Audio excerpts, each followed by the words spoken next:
Pangutana diri bro ni Jeffrey Rinyan nga isa ka sabanista. Ingon niya diri, duha man ka ang nature ni Kristo. Kinsay gihimugso ni Maria? Ang Dios o ang tao ni Kristo? So nindot nga pangutana, duha ang kinaiya sa atong Ginoo. Unsa ang iyang gihimugso? Ang Dios o ang pagkatao? O ang pagkatao sa atong Ginoong Hesukristo.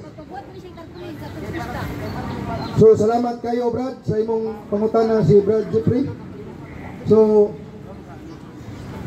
insakto ang iyang kuno nga duha ang kinaiya sa atong Ginoo, matuod nga Dios ug matuod nga tao. Apan ang unsa may gianak ni Maria nini?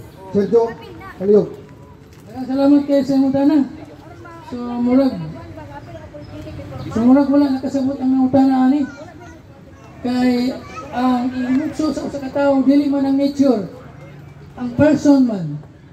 Ang person ang himugso sa usa ka babae nga inahan, dili ang nature. So muna nga ang himugso ni Virgin Maria kay si Kristo man, diya kang Kristo, naa niya ang iyang nature nga pagka-Diyos, naapod niya ang nature nga pagkatao. O, wala man na nagbulag. Sadyang nagbaptos pa si Virgin Maria, ang nature nga Diyos o ang pagkatao, tuaman dito ang duha. O, wala man na ingon nga ayak pa ni sulod ang divine nature, sadyang di panganak na ni Kristo, dili man anak. Kaya ang iyang gimambos ang divine person man. Mabitaw na nga si Kristo, dili tawag gunog kuan kanang human person, di siya tawag human person. Ang tawag itawag sa iya divine person. Hanuman kay naa kaniya ang Diyos nun, Diyos nga kinaiya ug ang pagkatao nga kinaiya. So ang iyang himugso, ang iyang anak, ang persona, dili ang nature. Dili ang nature, iksong rin yan, ang kuan. Imugso sa usa ka tawo, dili ang nature, ang person. Kung niya, si Kristo nga person, Diyos man siya nga nagpakatao. So ana iksong, so simple naman na kayo, kasi kung kasabot ana, kay mabito na nga, sa dili ka kayo kasabot, nakaingon ka nga, si Kristo, inahan ni Maria, sayang ka. Unsa klaseng utak na yung anak? Si Kristo, inahan ni Maria? Iksong rin yan. Kumalandong. Di ka man gani kasabot sa imong gisulti nga si Kristo, inahan ni Maria, wag ka kabalo nga nasayop ka.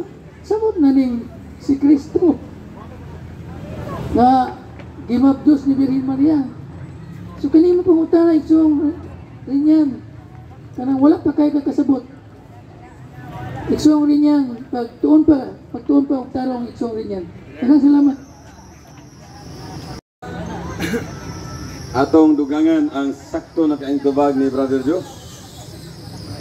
Ang ilagong pagdungog, ang ilang nasabtan nga ang Diyos dili tao, ni ianak og tao. Una ilang baruganan. O ito nang utana, unsay gianak? Ha? So ang tubag ni sakto isakto na. Pero atong dugan, kinsay gianak ni Maria? Ang tibuok nga Kristo. Ang tibuok. Kung unsay pagtanaw ni Kristo, kung unsay mapagtanaw ni Kristo, maotoy gianak ni Maria. Ang tibuok nga Kristo.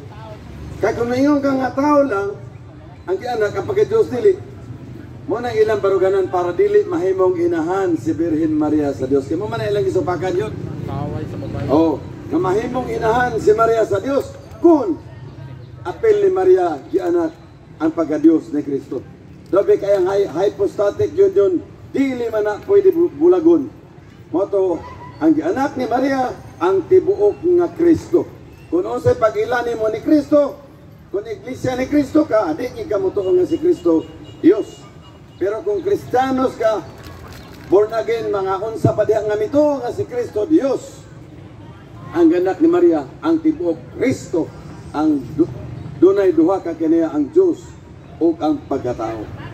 Sumingon ni sila nga sa ato pa kung nahimog yung inahan si Maria sa Dios, nauna pa si Maria sa Dios. So atong patinaw gamay nga ang gianak ni Birhen Maria dili ang Dios nga amahan, kundi ang second person, ang Kristo Jesus. No, ang ikaduhang persona nga nagbaton sa kinaiya nga Dios ug tao. So diha lang sir utaman. Kay og moadto ko sa pagkat inahan ni Maria sa Dios murag molayo tas pangutana, pero naibaw gid kung iyang pangutana mo paingon dito, ato na lang waton ang iyang sunod nga pangutana. Balik ni Megson Jerome. Amen. Salamat kayo, Brother Sir Winnie Mingo.